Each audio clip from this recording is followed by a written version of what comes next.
Welcome to the House of Life Dialogues, a podcast for the brave, the visionary, and those building sacred lives in a modern world. I am Maria of Egypt, and in each episode, we explore grounded wisdom, sacred entrepreneurship, and the art of choosing love over fear. This is not a performance, it's a remembering. Welcome, everyone. Thanks for tuning in. My name is Maria. I am from Egypt. I will be your host on this podcast, where we are going to talk about spirituality, entrepreneurship, and how to live a sacred life.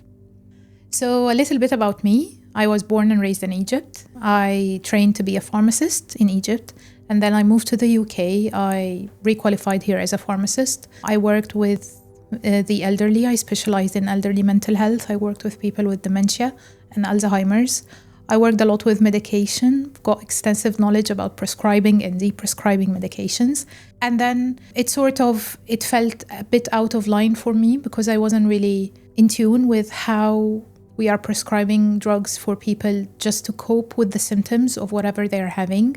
I knew deep down that there is kind of a bigger picture or there is something that we can prevent. So it took me into a very good, few years of research in old texts, in ancient wisdom, about ancient Egyptians, how they used to heal the people, how did their hospitals look like? What are the people were expecting when they go into this sort of hospitals?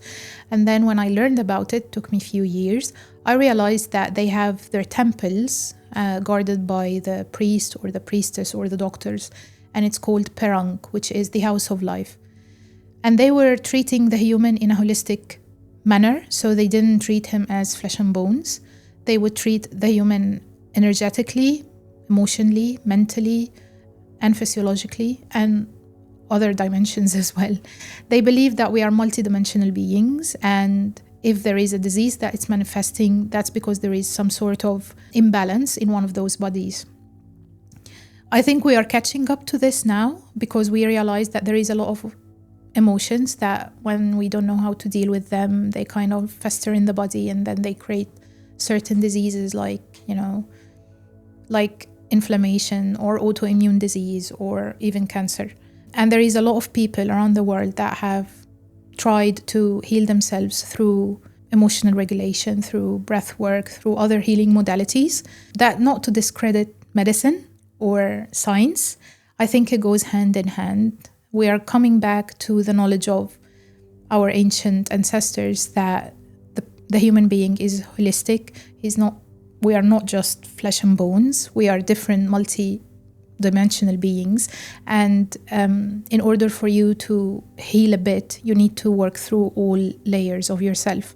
And that's why when people, go through mental crisis or depression or anxiety or something like that, when they work on their mental health and when they work on emotional health, they start to see better results in their life and the disease starts to fade away. When I started to go on my journey about learning about the holistic healing for human beings, my clinical friends would, oppose my ideas or my findings. They think it kind of disagree with what science is saying or what is the clinical diagnosis is saying or how we should treat diseases. But I didn't see them as they are counterparts. I think they complement each other. I think there is a place for medicine, but it's not the first avenue to go to. I think it's very important to try to dig deep into the root cause of what is causing the disease. It can be emotional, it can be mental, it can be energetic. And if we can work through these layers and it didn't work, then we can treat the physical symptom. So I carried on in my journey and I started learning about it and dig deeper, and I realized that this was the way the ancient Egyptians were thinking. They have many books and they've written on the walls of the temples about how they were healing different diseases and things. And it all boils down to not just one layer of the human being, to many layers of it. They treated the body as the temple. The body is the house of life and it's very sacred. So they wouldn't just take it as a lump sum, giving them just some tablets. So to tie my story up with the business I'm creating at the moment, we are creating a clinic in Truro in Cornwall. It's called VYV House of Life. And it's about wellness and vitality.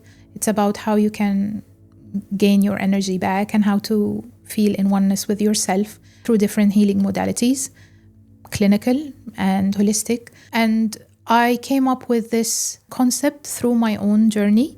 I've been through hard times, and I didn't want just to give up or, to depression or anxiety or rely on medication or therapy only. I tried the other healing modalities that really worked for me, and I realized that after all, it is true, we are multi-dimensional beings and we are different layers, and when you deal with each layer differently and you give yourself the care that you need, you become better quicker without the need for extensive medication.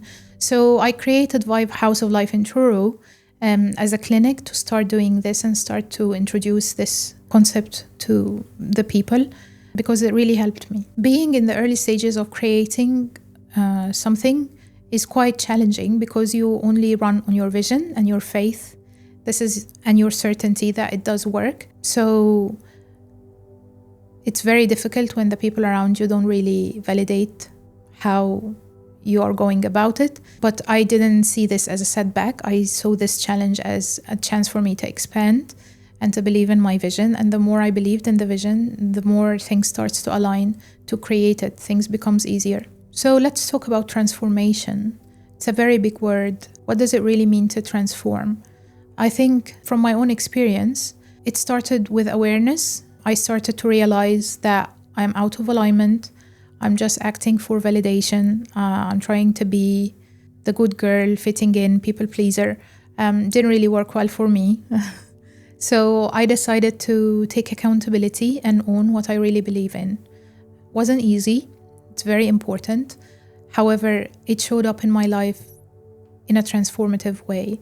So I would say it boils down to being really true with yourself. Why are you behaving the way you're behaving? Are you acting out of lack or out of fear or out of the need to belong? Or are you acting out of love to yourself and to others? And when I started to take decisions out of love, bit by bit, I realized that I have been abandoning myself for a while, trying to fit in. And this what created this kind of dissonance in my energy. And bit by bit, I started to realign with myself through, self-love. Just few takeaways when you hear our first podcast. Always check your heart. Are you acting out of alignment? Are you acting out of love to yourself first and to others? Or are you behaving out of fear? If you are behaving out of love, it will all work out. If you are taking decisions out of fear, it will collapse. But it's okay. You can learn from it and, rearrange your course back. Your body is your temple, your vision is sacred, and your courage to live it, that's what builds a house of life. I am Maria of Egypt. Until next time, walk boldly, live wisely, and choose love.